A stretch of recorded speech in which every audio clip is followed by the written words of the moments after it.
जय जगन्नाथ पिला माने आपण मानक पुणी थे स्वागत आ गोटे नुआ वीडियो को। तो पिला माने आज आम वीडियो माध्यम आलोचना करबा युक्त 2 द्वितीय वर्ष समाज विज्ञान रो चतुर्थ अध्याय जोटा कि मन यूनिट 4 रही जाउची तार चैप्टर 3 आज पढ़िबा अनुसूचित जाति आ जनजाति मध्य कौन सब विषय रे आज आम अनुसूचित जाति और जनजाति मध्य कौन सब संपर्क रही कौन सब रही यही सब विषय आज आलोचना करबा। अनुसूचित जाति और जनजाति आज पढ़िबा बुझिबा। तो प्रथम मन कहीदेवा चाहे जे जाति भित्तिक हिंदू सामाजिक गठन उच्च नीच क्रम सर्वनिम्न थिबा अस्पृश्य माने अनुसूचित जातिर अंतर्भुक्त अटंती। 2011 मसीहा जनगणना अनुसार भारत मोट जनसंख्यार 16.6% हेउछंती कोन अनुसूचित जाति। तो पिला माने वीडियो स्टार्ट करबा पूर्व तुम मान को कही रखुची जदि तुम मैंने भाव वीडियो आगू देखा चाहूच और एग्जाम सिलेक्शन लॉन्ग क्वेश्चन और नोट पाइबा चाहूच ताले बिल्कुल फ्री रे ताले पिला माने मार्था एजुकेशन यूट्यूब चैनल को सब्सक्राइब करी फॉलो कर दियो जहाँफल कि यही भाया एजुकेशनल वीडियो तुम मान पाखे पहुंची पारुथिबो। तो पिला माने देखो 2011 मसीहा जनगणना अनुसार भारतीय मोट जनसंख्यार 16.6% हेउछंती अनुसूचित जाति। ओडिशा रे मोट जनसंख्यार 17.1% अनुसूचित जाति लोक मैंने बसवास करती। एही मानक मध्यरु विभिन्न नाम नामित कर जायछि। वैदिक युग शुक्र पंचम अस्पृश्य बोली कुहा जायथिला। 1931 रे जे.एच. हटन सेमानकु बाह्य जाति बा एक्सटेरियर कास्ट कहिथिले। आंबेडकर सेमानकु दलित जाति भाबरे नामित करथिले। महात्मा गांधी सेमानकु हरिजन बोली कहिथिले। तो पिला माने मन रख एटा की कहिथिले 1931 रे जे.एच. हटन कहिथिले कोन बाह्य जाति। तापरे आंबेडकर कोन कहिथिले दलित जाति। तापरे महात्मा गांधी कोन कहिथिले हरिजन। तापरे हरिजन रो अर्थ होछि हरि व भगवान संतान होछि कोन जनव संतान भगवान संतान। 1935 मसीह अस्पृश्यता को अनुसूचित जाति शेड्यूल कास्ट भाव में नामित करागला। केबे करा जायतिला 1935 मसीह रे को करागला अस्पृश्यता जातिर आईन करागला नामित दियागला। स्वाधीनता परे हमर संविधान निर्माता माने अस्पृश्यता नाम तपशीलभुक्त अनुसूचित जाति शब्द व्यवहार कले सही अनुसार तपशीलभुक्त जाति अस्पृश्य मान अंतर्भुक्त करें। पारंपरिक सामाजिक जन सर्वनिम्न स्थान रे दिया जाए। तपशीलभुक्त जाति और अस्पृश्य मान विभिन्न प्रकार सामाजिक अर्थनैतिक राजनैतिक समस्या सम्मुखीन होती। यापर पिला माने देखा अनुसूचित जनजाति मध्य जानिबा। अनुसूचित जनजाति कहले भारत जनजाति माने भारत समुदाय लोक संख्या एक गुरुत्वपूर्ण अंश विशेष से भारतीय समाज गुरुत्वपूर्ण अंश भाव परिचित। 2011 मसीहा जनगणना अनुसार भारतीय मोट जनसंख्या 8.6% हेउछंती अनुसूचित जाति। ओडिशा रे मोट जनसंख्यार 22.1% अनुसूचित जनजाति लोक माने बास करिथांती। विभिन्न विद्वान जनजाति विभिन्न प्रकार शब्द प्रयोग करा जायछि। सेगुडी कहला आदिवासी गिरिजन वन्यजाति वनवासी आदिम जाति इत्यादि। रिसेक ग्रियर्सन मैटिनी एभी ठक्कर प्रभृति मनीषीगण महामनीषीगण सेमानंकु आदिम आदिवासी बा आदिवासी भावे वर्णना करिसंती। जे.एच. हटन सेमानंकु आदिम जाति बोली कि नामित करिसंती। Doctor GS. घोरे एमानकु अनुन्नत हिंदू भावे दर्शाइछंती। Doctor A. दास और अन्यान्य सेमानकु निम्न जाति मानव भावे प्रतिपाद करिसंती। तापर पिला माने देखो अनुसूचित जाति और जनजाति का कहे भारत एक विविधपूर्ण समाज। यही समाज रे किछि वर्ग ऐतिहासिक कारण सामाजिक आर्थिक शिक्षात्मक भावे पछुआ रहंती।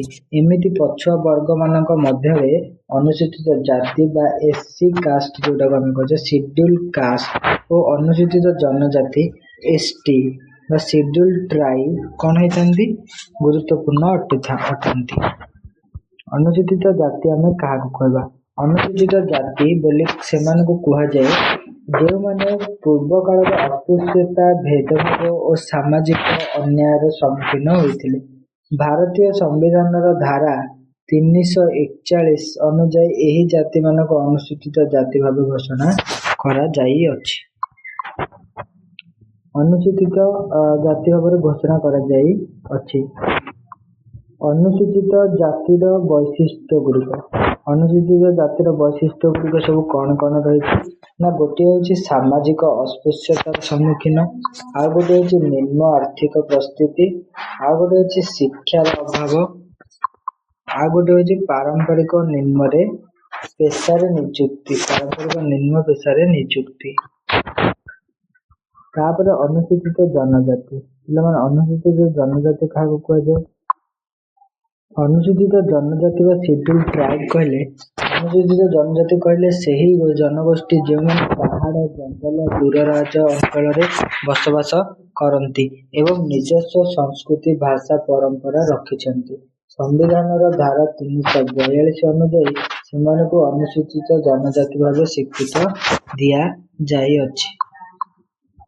ଏହାପରେ ପିଲାମାନେ ଅନୁସୂଚିତ ଜାତିଙ୍କର କିଛିଟା ବୈଶିଷ୍ଟ୍ୟ ଦେଖିଦେବା। ପ୍ରଥମ ହେଉଛି ଜଙ୍ଗଲ ଓ ପ୍ରାକୃତିକ ସମ୍ପଦ ଉପରେ ନିର୍ଭରଶୀଳ। 2 ହେଉଛି ସରଳ ଓ ଜୀବନ ଓ ପରମ୍ପରା। 3 ହେଉଛି ଶିକ୍ଷା ଓ ଆଧୁନିକତାର ଅଭାବ। 4 ହେଉଛି ନିଜସ୍ୱ ଭାଷା ଓ ସଂସ୍କୃତିର ପ୍ରଭାବ। ଠିକ୍ ଅଛି। ତାପରେ ନେକ୍ସଟ ଆମେ ଦେଖିବା ତାର ସମସ୍ୟା ଗୁଡ଼ିକ। ଏହାର ସମସ୍ୟା ଗୁଡ଼ିକ କ'ଣ କ'ଣ ସବୁ? ହେଉଛି ଦାରିଦ୍ର୍ୟ, ଅଶିକ୍ଷା, ବେକାରୀ, ସାମାଜିକ ଭେଦଭାବ, ସ୍ୱାସ୍ଥ୍ୟ ପୋଷଣ ଅଭାବ। ଏତିକି ହେଉଛି ତମମାନଙ୍କର ତାର ସମସ୍ୟା ଗୁଡ଼ିକୁ ଲେଖିଦେବ, ଏତିକି ସମସ୍ୟା। ଠିକ୍ ଅଛି। ତାପରେ ନେକ୍ସଟ ଦେଖିବା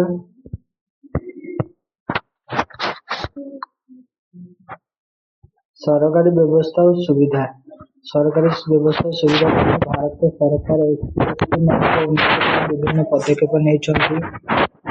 କ'ଣ ନା ଆରକ୍ଷଣ ବ୍ୟବସ୍ଥା, ଶିକ୍ଷା ଓ ଚାକିରି କ୍ଷେତ୍ରରେ ବ୍ୟକ୍ତିଗତ ମାଗଣା ଶିକ୍ଷା, ଆଉ ଗୋଟେ ହେଉଛି ବିଶେଷ ଉନ୍ନୟନ ଯୋଜନା, ଅସ୍ପୃଶ୍ୟତା ବିରୋଧୀ ଆଇନ।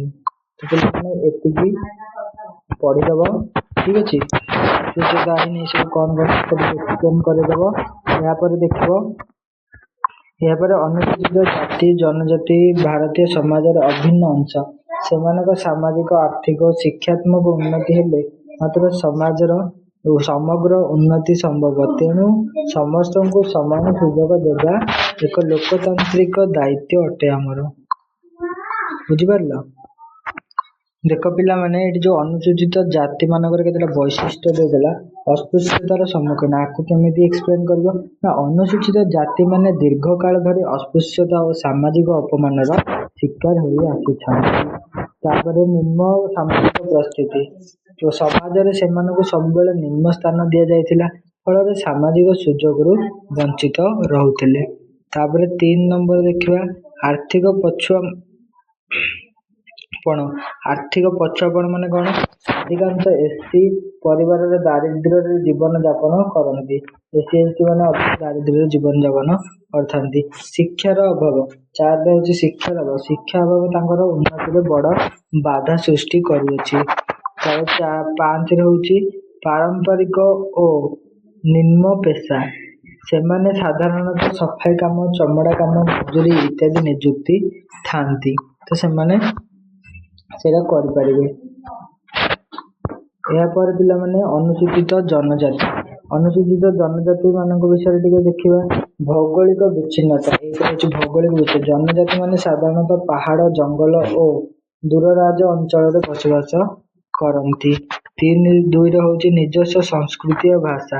ପ୍ରତ୍ୟେକ ଜନଜାତି ନିଜର ପରମ୍ପରା, ରୀତି ନୀତି, ଗତି, ଭାଷା ଏସବୁ କେବେ ବଦଳାଇବେ ନାହିଁ।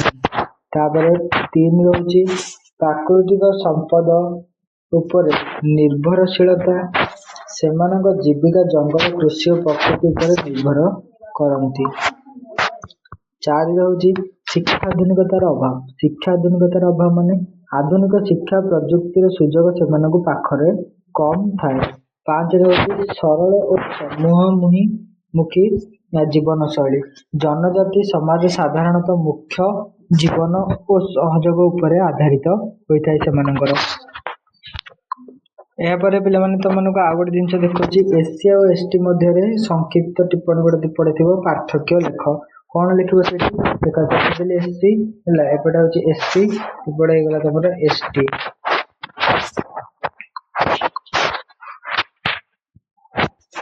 SC ST